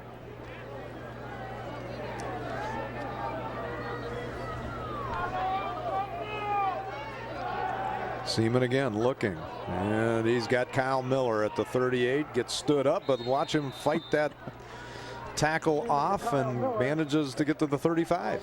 Yeah, it's going to take more than one guy, and that was Ben Westlake. You'll see number 31 here try and bring down number 11, and you're probably going to need some help to try and get number 11 to the ground, especially if you're a defensive back, and he does his darndest, but Kyle manages to fight for a few more yards and gets back most of the penalty yardage. 2nd and 9. As Seaman goes under center, and he's going to give it to Murray, cutting it to the right to the 30, and that's going to be about it. He does lean forward close to the 29-yard line. That flag comes in late. Flag coming in from the secondary. This may be holding against Mount. And Yep, and it is. Flag on the play, holding against the So Purple Raiders. Murray might get credit. The hold was beyond the line of scrimmage, so Murray can get credit to the hold, which he does.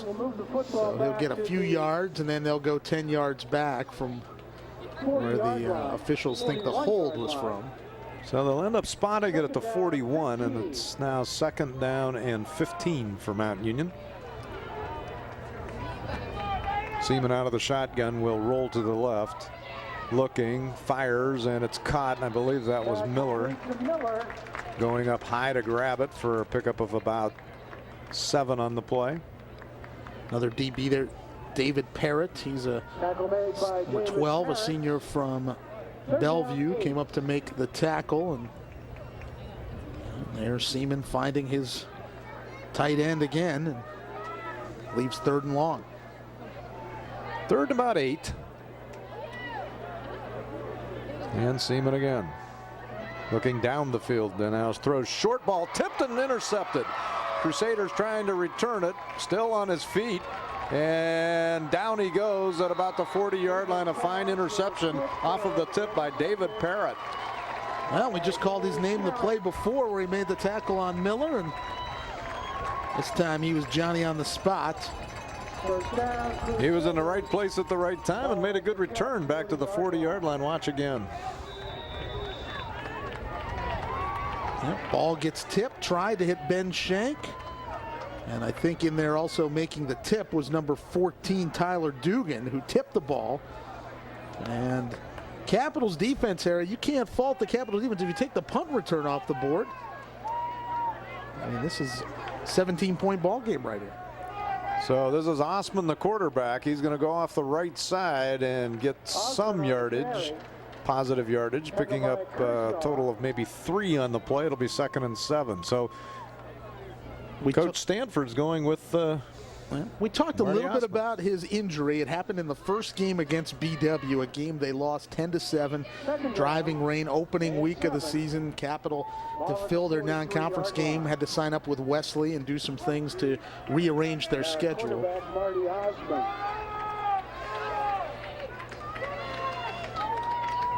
Kind of switching things around now as Hardinger goes to wide receiver and Osman's the quarterback, and he wants to throw. Now he's going to tuck it under, and he's going to pick up positive yardage and a 1st down. Now again, what they've done with Osman in there for the most part is run him, because he still is a very fine runner, and he showed it there. It's almost the Wildcat formation with last year's quarterback. Fakes to throw a little bit, but then tucks the ball and just runs. And as you said, Harry, he is a very gifted athlete, and that was something he did last year where he really hurt Mount Union was with his feet. Now he throws the short pass that's complete for about 3 yards. On the reception was Garrett Bennington. I think Osman probably can throw that short ball just to keep things honest. And the one thing he's doing is providing a spark. Well, and as I said, Harry, he's a 5th-year senior, a leader, a guy that can help maybe steady the ship of the offense right now. 2nd and 7. Osman will throw to the left side, and they've got the first down and more on the completion. It was Kevin Wiebe taking it down to the 30. They're just throwing some little short pitches, and Osman certainly capable of doing that, even though he doesn't have the arm strength he once did. And the Crusaders are on the move at the Purple Raider 30. Boy, Harry, it looks like a totally different offense with Marty Osman at quarterback than Corey Hardinger. Trips to the right side as Osman's alone in the backfield, and he's going to turn and give it to Garrett Bennington.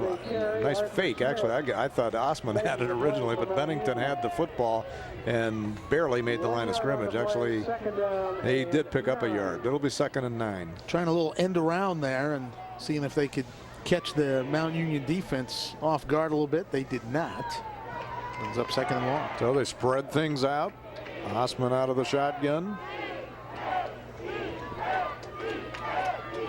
Long count. And a quick throw that Wiebe catches, and being dragged down after a pickup of about 5 on the play, down to the 25-yard line. Kevin Wiebe, another one of those senior class. And these seniors were on the 2007 Capital team as freshmen that went to the playoffs, lost at Wisconsin Whitewater. So the seniors are definitely a battle-tested group. The last of Jim Collins' recruits from the head coach that really brought the Capital program back around. 3rd and a short 5. Osman fakes, keeps, beats one man but not the second, and he's going to lose yardage back to the 27. Good read there by the Purple Raiders' Cam West. Yep, Cam West came up, made the play, and I think, Harry, that's what you're going to start to see if it becomes obvious that Marty Osman can't throw down the field. Those secondary guys are going to start cheating up toward the line of scrimmage, and that time Cam West did and was able to make the play, and it's 4th down. The Crusaders are going to go for it. Yeah, they'll go for it. 4th and 6, down 24-0. Osman will try to make the 4th down conversion. Looks like he may be calling an audible. He's got trips to the right side, trying to make the Raiders jump, but now takes the snap. He's got running room right, but he's going to throw instead, and he overthrows the receiver, incomplete. So the Raiders will take over. Some excitement by the Crusaders, but they do not score. And with 6:28 remaining 3rd quarter, it's Mount Union 24, Capital nothing back after this.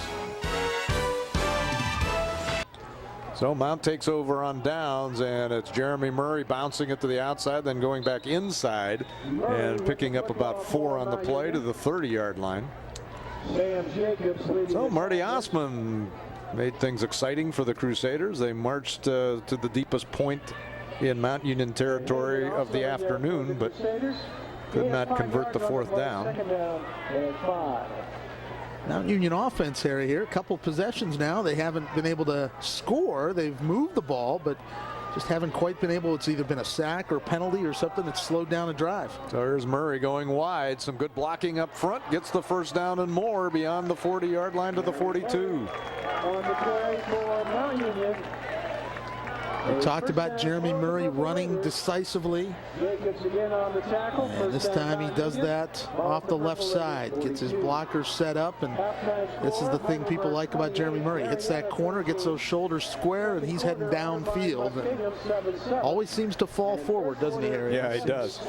Kyle Reese threw a nice downfield block there, paving the way. 117 yards for Murray on the afternoon.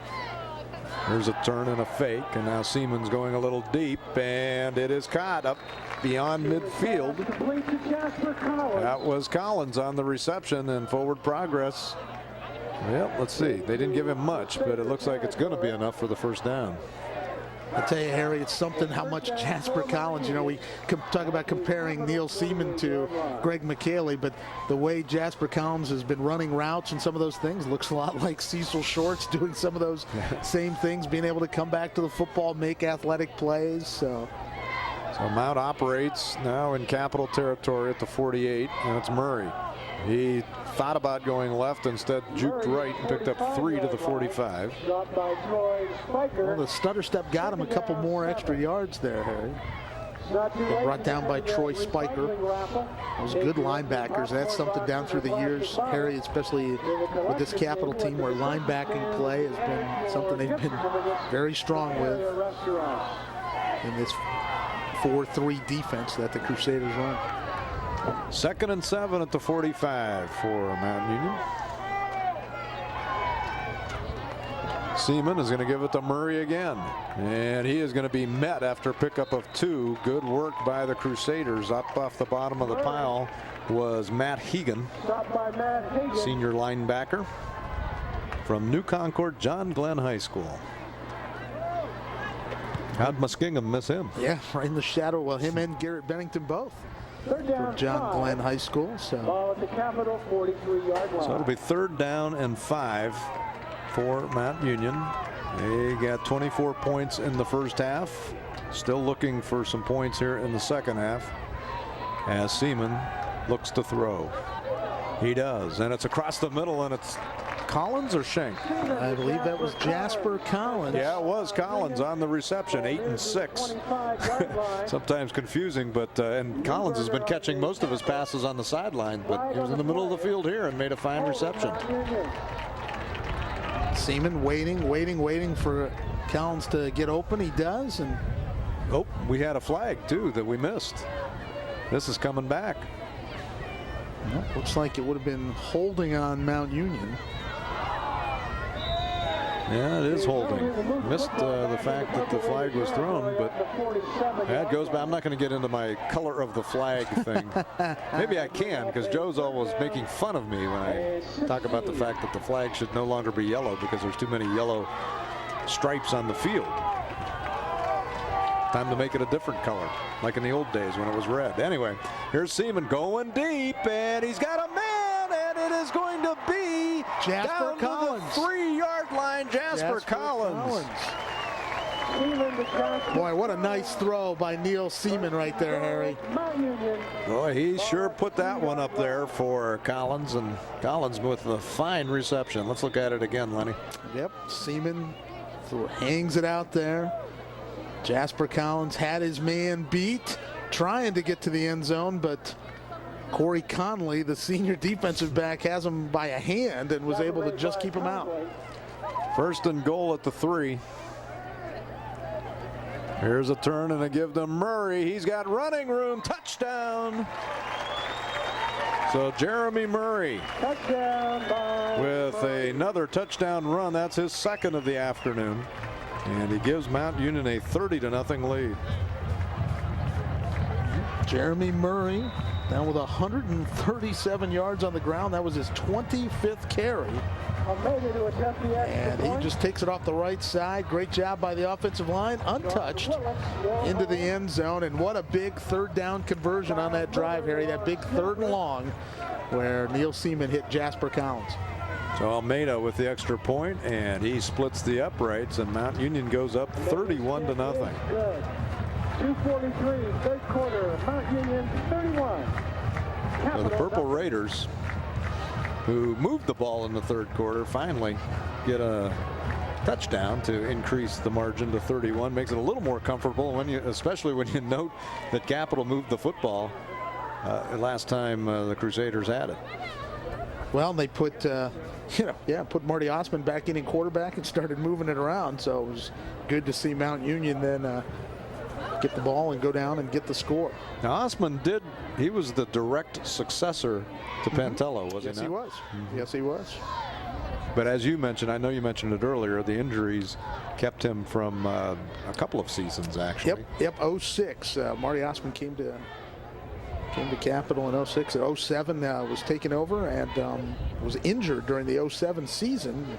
Capital ended up using 3 different quarterbacks that year, getting to the playoffs. And substitute for Capital. Osman's come back to play, and last year was really a year where he was healthy and was very strong, and hence why Capital was able to win some games a year ago. So Almeida will tee it off and tee it up, I should say, and kick it off, taking it to 5-yard line and trying to cut it outside, but nowhere to go. That was Roberts on the return. 22, Shane Lester in there on the play. Brock Briggs, and there is our OAC standings coming into today. Mount Union at 6-0. Ohio Northern beat Baldwin Wallace last week to go to 5-1. And then Capital, John Carroll, 3-3. Muskingum and Otterbein, 2-4. Well, of note there is the Baldwin Wallace Yellow Jackets with just one loss, and Mount has yet to play Baldwin Wallace, and they do play at Berea. 2 weeks from now in Berea. Next week, Mount Union will be on the road. They'll go down to Central Ohio, and they will play Otterbein down at Memorial Stadium in Westerville next weekend. A 1:30 kick there, and then at BW the following week, and then back home on the 13th of November for the regular season finale against Muskegon in a game that, once again, we'll have for you on the air. Well, and you know, Otterbein fell to Capital last week, and I think you almost have to have been at either Capital or Otterbein to understand that rivalry. That is a big rivalry game. Of course, you and I both spent some time at Capital, so we know what that's all about. And so it doesn't surprise you when one beats the other, no matter what the record is. Yeah, and Otterbein had won the last 4 games in that series, so Capital was able to sneak a win last week where they rallied in the fourth quarter, and they're going to need to rally again here. Here's Hardinger under center. He's going to give it to DeAndrea, who lowers his head and picks up positive yardage, 4 yards on the play. Hardinger was back in at quarterback on that drive. So obviously Marty Osman is not at 100%, so he would be their starting quarterback. 22-yard line. Hardinger just 3 for 10 today, Harry, for 13 yards, as he's just been unable to get things moving. The junior from Circleville. Well, just in general, the Crusader offense has not been able to get much going. Hardinger now will throw and complete it to the 24-yard line. And that was by Nick Alexander, that catch. He's a senior tight end who at one time played quarterback for Capital. Thought that name was familiar. Yeah, Nick Alexander on the receiving end of this one. Diesel giving some pressure, but the completion is made. It's going to be 3 yards short of the first down, so it's 3rd and 3 for Capital. Inside of a minute and a half now, remaining third quarter, with Mount leading 31-zip. Linebacker Arthur Smith was in on the tackle on that play.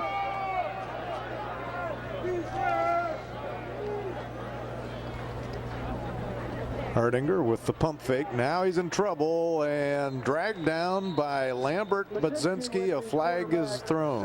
There's a flag on the play. Flag in the secondary again. And I think one of the Raiders is pleading his case, which would lead one to believe this is against Mount Union. It's going to be defensive holding in the secondary there, and that's going to give Capital a first down and keep the drive going. So they got the sack on Hardinger, but it will be negated by the holding penalty, and they'll march it out to the 35-yard line. First down for Capital. Defensive coordinator Vince Karras done a great job with this defense this season, as you were talking about earlier, Harry, how they've progressed throughout the season. Vince now in his 6th year as Mount Union's defensive coordinator. I remember when he was playing defense for the Raiders. And I remember he was playing Pee-wee football. Anyway, here's Hardinger with the pump fake, now throwing, and it's out of bounds, incomplete. Pass intended for Gunnarsson is incomplete. Josh Jordan. So it'll be 2nd and 10. Crusaders. 2nd down 10. Just have had trouble moving the football. They did move it quite well the last time they had it with Osman at the controls, but couldn't convert on 4th down, had to give it up, and Mount took advantage of it. 2nd and 10 now for Capital.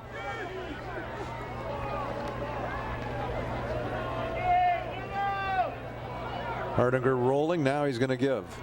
And someone in the pile made a nice tackle. I think it was Budzinski. Surprise, surprise, huh? Yep. Dominic DeAndre tried the misdirection. Sam Kershaw lost his helmet. There's Lambert. So we're going to take another look. That's Budzinski who just gets the arm in there. Or is it Kershaw? Kershaw gets the arm in there to start, and then Lambert and Diesel and the rest of the entire Mount Union defense. All I saw was the 2. I didn't see the 42. I thought it was the 12, but a nice stop by Kershaw. 3rd and 10.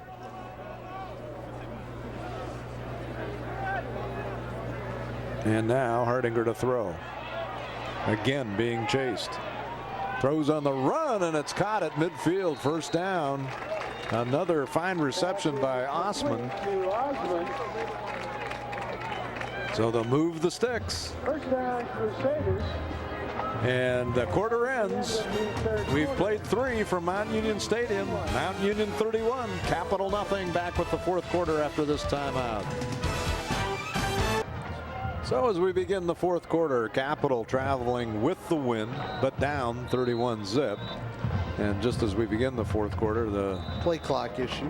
there's a play clock issue, and it's a second time referee Anthony Montana has stepped in to indicate that there's an issue.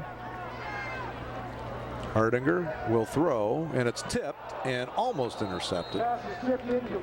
Ball was tipped at the line, and Raider defensive backs were quickly trying to get in position to get it. Could not. We'll see it here. Hardinger drops back. He throws. Ball gets tipped. I think that might have been the Diesel over on that end, and Cam West couldn't quite come up with it. But man, very active front four there for Mount Union, Harry, when you've got Diesel and you've got Budzinski, and here's even a play now where Diesel's going to line up basically at a linebacker spot. They've got great quickness. 2nd and 10. Here's the fake. Now it's going to be Osman keeping it himself, and he's going to be stacked up after a pickup of about 1. Again, Budzinski was right there to greet Marty Osman and also Frank Ortega. Yep, and also up there was Isaiah Scott. And I think, like you said, I think when you start to see Marty Osman in the backfield, you're going to start seeing those defensive backs start inching closer to the line of scrimmage. Now Osman flanks out to the right side as Hardinger takes his spot in the shotgun. 3rd and 9 at midfield. Hardinger looks. Now he's got an opening. Now the opening closes, and he gets back to the line of scrimmage, and that's it. Well, I think he avoided the sack by getting just back to the line of scrimmage. Nigel Thomas, defensive end, and Arthur Smith in on the play. So with that, it looks like the punt unit's going to come onto the field for Capital. There's Nigel Thomas again, having a strong game. As we said, freshman defensive end. Don't see too many freshmen that see a lot of action, so you have to be exceptional to do that at Mount Union, where exceptional begins. So it'll be Van Meter. Yep. Yeah, Van Meter. Van Meter, and going to throw. Oh, he's going to throw on the fake, and it's intercepted. Actually, they'd have been better off not picking it off, but Ferreira couldn't resist. He makes the pick at the 30, and as a result, it's a 20-yard punt. So Van Meter threw the ball pretty well, but didn't throw it far enough as Alex Ferreira read it beautifully and came over and made the pick. Nick Van Meter, a sophomore from Marion Pleasant. We've talked about just about tight end, wide receiver, quarterback, have all played quarterback at Capital at some point. Maybe Nick Van Meter's trying out and makes his throw. So the Raiders will take over on their own 30-yard line, leading 31-zip. Seaman under center. Brown goes in motion. And Jeremy Murray takes it to the outside, but the Crusaders are waiting. Took 3 of them to bring him down, and he got a yard.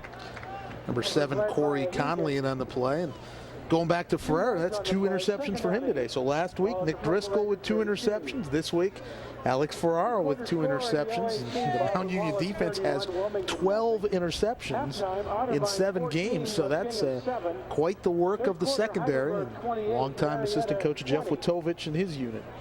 It's a well-rounded defense. I mean, they don't have one guy who just dominates. It's several people who make great plays. So again, it's Murray this time around the left side, and he is going to get ridden out of bounds, as I think we're going to have a hold. Yep. It was, I believe, Tyler Harris trying to help out, but couldn't quite make the legal block, and as a result, it's going to be holding against the Raiders. The Capital is flying to the football here of late. Well, I think they know they're going to get a healthy dose of Jeremy Murray right there. And there you see the hold right there. So now not a difficult one to call right there. And Conley drives Murray out of bounds, and so they evidently declined the penalty. to get the down, the benefit of the down. They took a holding penalty on the last Mount Union drive and turned into third and really long, and that's when Seaman fired down the field to Collins. So maybe Capital thought we'll take the down instead. Seaman with the empty backfield now, scans the field, throws deep, what a and catch. Kyle Miller in a crowd. There's 4 white jerseys around him, and he makes the catch. Well, when you're 6'6", 260 pounds, you have a way of being able to make these kind of catches. And this is a gutsy throw by Seaman, but he knows he's got the big guy. Yep, and threw it basically where the only guy that was going to catch it is the 6'6" guy back there, made him go up and get it. And what a play by Kyle Miller. Ball now at the Capital 42 and a fresh set of downs for Mount Union. 11:50 and counting here in the 4th quarter. Turn and a give to Murray. Finds an opening left side and drags the tackler to the 35. Again with the football. 2 yards short of the first down. Jeremy Murray just pounding it forward. That's what Mount Union would like to do. Move the ball, keep it on the ground, keep that clock rolling here in the 4th quarter.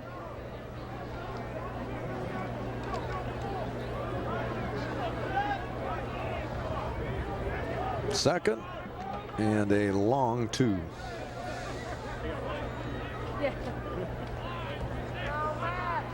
Seaman on the stretch play, but they did not buy it. Murray got met as soon as he got the football on Sam Jacobs. Yeah, Sam Jacobs has been pretty busy for Capital.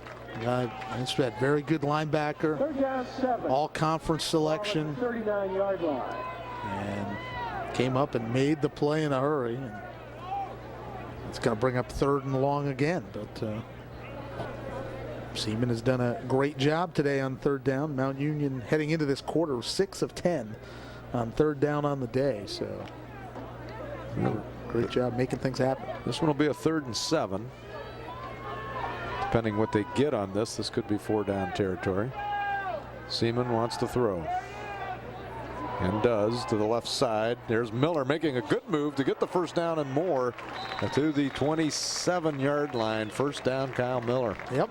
Gets it through the chains and made a nice move. The big fella made a nice move. Here's Seaman looking back. Still looking, waiting for Miller to come open. Gets it out there, and Miller makes this first guy miss and gets forward. Yep, they're going to say his knee touched at the 28, so first down for the Raiders. Methodically moving down the field with the 31-point lead. 6 catches for Kyle Miller now. That leads the Mount Union receiving corps. Seaman will turn and give to Murray. And Murray gets tackled after getting back to the line of scrimmage. And Jacobs is off the bottom of the pile again. Yep, we have called his name a lot today. Very good linebacker. The other guy who's looked impressive is a junior, Dan Frankert, from Tiffin Columbian, right in Heidelberg's backyard. Yeah, we see that happen a lot, though. You got players that don't want to stay close to home necessarily, or that close to home. And Capital's in the middle of everybody, so they're in everybody's backyard because Capital's in the middle. 2nd and 11 now for Mount. And it's Murray again. Stutter step to the outside. Positive yardage to the 26. Pickup of about 3 on the play. Meanwhile, the clock continues to churn away. Mount Union up 31 points. This drive working up on 5 minutes of time now, Harry. So this is sure what Mount Union would like. A nice long drive and punch it in for another score. But the biggest thing is eating some time off that clock. That'll be 3rd and a short 7. Seaman again under center. And a fake to Murray. Oh, it's Seaman all the way. Seaman running with it all the way. But read perfectly by Antoine Roberts, who knocks him out of bounds short of the first down. Antoine Roberts making the tackle.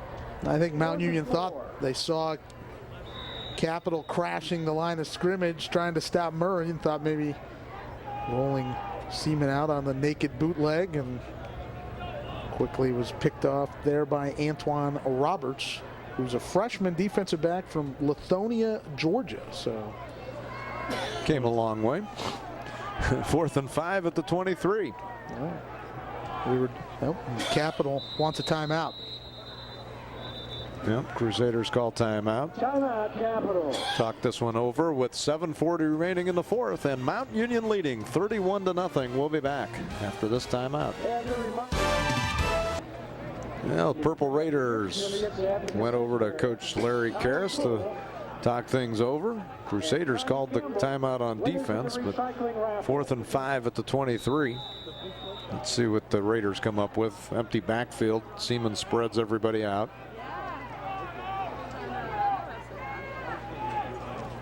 And looks to throw. Here comes Capital. There's a little dump pass that's complete, and trying to get free. It looks like that was Collins on the reception. And he's going to get the first down. Collins, first down at the East concession stand. That was an interesting thing. They had receivers going everywhere into the middle of the field, and Collins slipped across the field, wide open, and made a fine run down to the 13-yard line. Well, and Harry, Mount Union is still perfect this season on 4th down. 7 for 7 on 4th down this season. So that's always encouraging. And now back into a regular formation. A Seaman under center, and a turn and a give to Murray off a right tackle, but he cuts it into the middle of the field and gets it down to the 5-yard line. Great cutback there by Jeremy Murray. You know, and you see so many running backs, Harry, try and cut it outside. Well, in this case, Jeremy Murray cut it inside.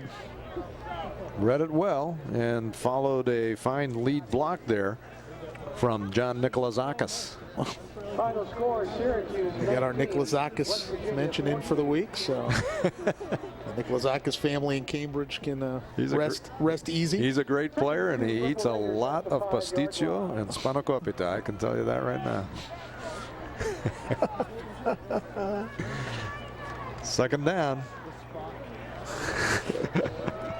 Second down, and forward progress will get Murray positive yardage, but yeah, they're going to say he got enough for the first down. Wow, they gave him a very good spot. Yeah. First and goal, Purple Raiders. Down to the 1-yard line. Jeremy Murray continuing to go forward there. We talked about him cutting inside and running forward, and got it right on the doorstep of the end zone. Trying to go for his 3rd rushing touchdown of the day if he gets a chance to punch it in here. 33 carries, 156 yards. So another huge day by the sophomore from Martins Ferry. First and goal at the 1. Murray dives. Murray scores. 3 touchdowns for Jeremy Murray.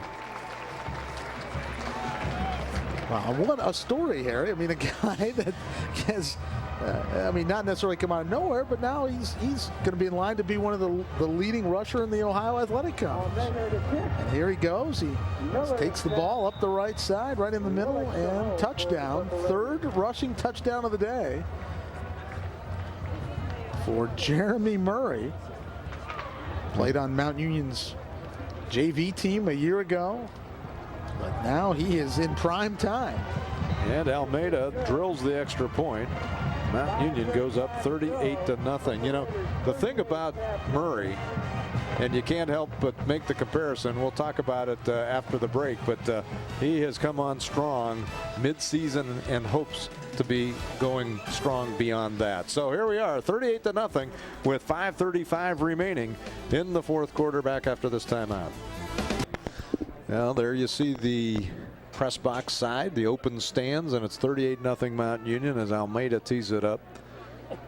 Mount Union, a very fine, well-rounded performance here this afternoon. And here's the boot. That nope, it's not going to be Roberts, but coming up to make the reception is Bennington, taking up to the 38-yard line. Bennington on the return. We were talking just before the break here about Jeremy Murray. You know, he came into today, he had 394 yards for his last 2 games. That was the highest 2-game regular season total since September, October of 2008, when, as we've been talking about all day, Nate Kamick had 399 yards in games against Muskegon and Baldwin Wallace. So Jeremy Murray getting himself in rarefied air right now. And again, you hate to make the comparison too early, but he has improved, and he's got Nate Kamick as his coach. So here's Osman back in there throwing, and it's bobbled and incomplete. Intending it out there to Ryan Gunnarsson, but Gunnarsson couldn't hang on. Second down 10. Musical quarterbacks continue for the Crusaders, as counting Van Meter's fake punt attempt, that 3 different Crusaders have attempted a pass today.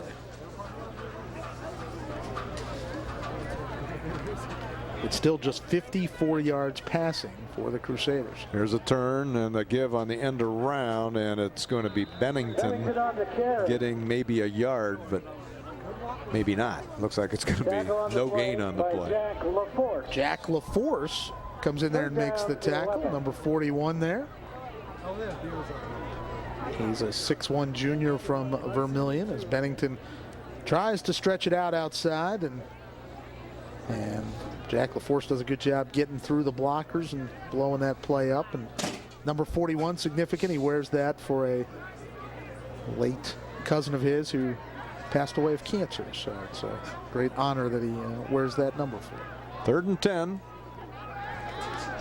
And this is an incomplete pass. All right, believe. Now they're going to roll fumble, it looks like. And picking it up for Mount Union and returning it was Chris Favazzo. Yep, they're going to say it was a catch and a fumble. We see the beanbag on the field at the 34. Jorge Carbonell with the hit. Hey, I love your Spanish. There you go. That's pretty good, Lenny. Here we see Hardinger with the little flare. Now, yeah, he did take enough steps to make that a reception and a fumble, and Favazzo picks it up and returns it inside the 20-yard line. And I think Coach Stanford's kind of shaking his head about the call, maybe, but I think our replay indicated that the officials made the right call. Pelludat at quarterback for Mount Union. Shane Pelludat in at quarterback now for Mount. And he's going to give the ball off to Zach Lemon. Lemon picks up about a yard on the play. It'll be 2nd and 9, down to 4:20 remaining in the 4th. 38-0 Mount. So Neil Seaman is done for the day, and another outstanding performance. Nothing particularly spectacular about what he did, but he made some very fine plays. Made some great plays with his feet, Harry. Made some great throws. You know, like we said earlier in this second half, converted that great 3rd down play. You know, just a solid day, and led a very efficient offense, as we've got some backups in on the offensive line that we'll get to after this play. So Pelludat goes under center, and he's going to give it to Lemon. Tries the right side and turns the corner and picks up positive yardage inside the 10-yard line. We'll have to see where he stepped out. At the 9. Ball placed at the 9. It'll be 3rd so down and 1. as we look again, it's Zach Lemon, also a very fine running back, getting the corner and getting the 1st down. James Daniels. Oh no, he didn't get the 1st down. I take that back. He stepped out just short. 3rd and 1. James Daniels, the 4th, is the fullback in now, and so we've got some other linebackers in there. Ed Buddy, Cody Forbes, along with some others. Pelludat to Lemon. Lemon gets hit, but surges forward, picks up the 1st down to the 7-yard line. The Purple Raiders.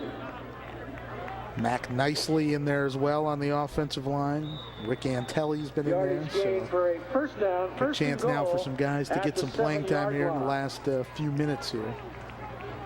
But what can you say about the Mount Union defense, Harry? Forced a couple interceptions, a fumble. Really got after all the guys that Capital tried to play quarterback. So yeah, really the deepest penetration was in the 3rd quarter when Osman took the team and got it down to where they were close enough to try for it on 4th down, but couldn't. Had to turn it over on downs, but that's been about it. And Pellidat's going to take a knee with 2:29 remaining. Can almost run out the clock. Capital with just 72 yards of offense today, Harry. So very impressive outing for the Mount Union defense. And I think that's what Coach Karras is trying to figure out with the officials, is how he can space it out here. As Mount Union will pitch another shutout.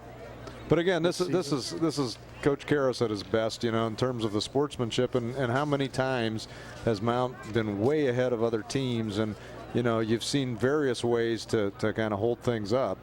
And in this case, he's taking the knee very early in terms of you know, the time remaining on the clock, but just doesn't feel like he needs to score anymore. Well, you and I both know, Harry, more than a lot of people, the kind of respect that Coach Karras has for Capital University and its football program, dating back to Roger Welsh and Gene Slaughter, and then more recently Jim Collins, Jim Bickle, who was the head coach last year, right, and now Henry Stanford. So it's you know, Coach Karras has a lot of respect for what they have done as a program, and you know. Yeah, you know, as you go through the genealogy, you just did the begatting of Capital from Gene Slaughter. You, as far as Mount Union's concerned, during that same time frame, you have Ken Wable begat Larry Karras, and that's it. Yeah. You know, yeah. There have been only 2 coaching changes in that same amount of time that you just mentioned, from Gene Slaughter to the current Henry Stanford. So, you know, again, very strong programs. You know, well-respected programs throughout the state. For the Purple Raiders, and 13-yard you know, you and I both know probably better than anyone, since we both served at some point in our career as sports information directors at Capital, and now you know, on the Mount Union side of things. Yep. This will be the 3rd shutout of the season for the Mount Union defense. Otterbein was leading Muskingum 14-7. And Palliadat will take the knee one more time. And that'll stop the clock, because now Capital gets the ball. It'll be a change of possession, and Henry Stanford will march his offense out there, and I'm sure he will do a similar plan. The Purple Raiders will turn the football over on downs. Getting out of here. Mount Union will go to 7-0, 6-0 in the OAC. As we said, next week they're going to be on the road for 2 more weeks, as this has been the season of being on the road. They're going to be at Otterbein and then at Baldwin Wallace. Capital next week will host John Carroll. And Hardinger takes the knee to end the game. There's our next television game, Lenny. We've got the Muskingum Fighting Muskies in Mount Union on Saturday, November 13th. That'll be the M Club Hall of Fame game. Yeah, M Club a little later than it's been, but it'll be M Club Hall of Fame, and it'll be the last regular season game. We can only hope by middle of November the weather still is as good as we've had for the last 3 home games. Boy, you are so right about that. The weather just very cooperative throughout the football season so far. And it worries you sometimes, because when you get into postseason play and you know, you've had nothing but good weather, you wonder whether you're a bad weather team or not. But playoffs still a long way away. There's still a lot of football remaining in the regular season, but Mount Union now 7-0 overall, trying to keep things going. They win it 38-0 over Capital, and we'll be back to wrap it up right after this timeout. Well, back at Mount Union Stadium, there's the final. Purple Raiders 38, Crusaders nothing. Just a great performance, especially by the defense, but certainly by the offense as well. Very well-rounded job, and good job of managing the game. Neil Seaman was very solid, and the defense came up huge, pitching the shutout. Yeah, defense was dominant, Harry. And the offense was efficient. There's the final stats: 21-6 the first downs, 248-44 in the passing yards, 165-28 the rushing. Just, you can see the dominance of just how the Mount Union defense just shut things down. 6 penalties, I'm sure will be a little coaching point this week. 6 penalties for 50 yards, and +2 in the turnover margin for Mount Union, that wins now its 50th straight regular season game. It's been that long, huh? Been that long since 2005. So, And the beat goes on for the Purple Raiders. Just some other statistics as far as leading rushers in the game. You had Jeremy Murray with 158 net yards. He had 3 touchdowns. And Zach Lemon came in and gained a net of 12 yards on 3 carries. Receiving, Kyle Miller with 6 receptions for 61 yards. Yep. Neil Seaman was 19 of 23 for 248 yards and a touchdown. Very efficient, as we've been talking about. And here's some second half highlights coming up for you. And you'll see Neil Seaman with his long play on 3rd down to Jasper Collins, who almost got into the end zone, but it did not take much longer after that for Jeremy Murray. Just the very next play, he got in the end zone. And then you'll see Capital trying a fake punt, and Alex Ferrara picked that off for his 2nd interception of the day. And then Murray pounded another one in the end zone there, his 3rd rushing touchdown of the game. And there's the fumble at the end of the game. Jorge Carbonell forcing it, and Chris Favazzo picking it up, and that was how the game would end, and appropriate that the game would end on a dominant play by the Mount Union defense. Yeah, a defense that held Capital to just 72 total yards, and just an outstanding performance. Capital never got into the red zone. Mount getting into the red zone 6 times and scoring 5 of the times that they got there, and Capital never got as far as the 20-yard line. Pretty amazing performance by the Purple Raiders as they now go continue on with their 7-0 mark, and they are now 6-0 in the league. As Capital drops now to 3-4, they are 3-3. The Crusaders will play host to John Carroll and go to Muskingum, and then play host to Marietta to end the regular season, while Mount ends the season with a couple of road games now, and then comes back home for that finale on the 13th against Muskingum. They'll play at Otterbein and at Baldwin Wallace. Never an easy task in Westerville or Berea. Nope. 2 very tough places to go play on the road, and we'll see if Mount Union can take this momentum they've had from these 2 home games and see where they can go with it. Well, that about does it here for Mount Union Stadium. A happy homecoming for the fans and alums of Mount Union as the Purple Raiders come away with a 38-0 win. A dominant performance by the Purple Raiders of Larry Karras. So speaking on behalf of the Image Video crew and our director, Dean Marini, for Lenny Reich, I'm Harry Paytas saying so long, everybody, from Alliance. Get well, Joe.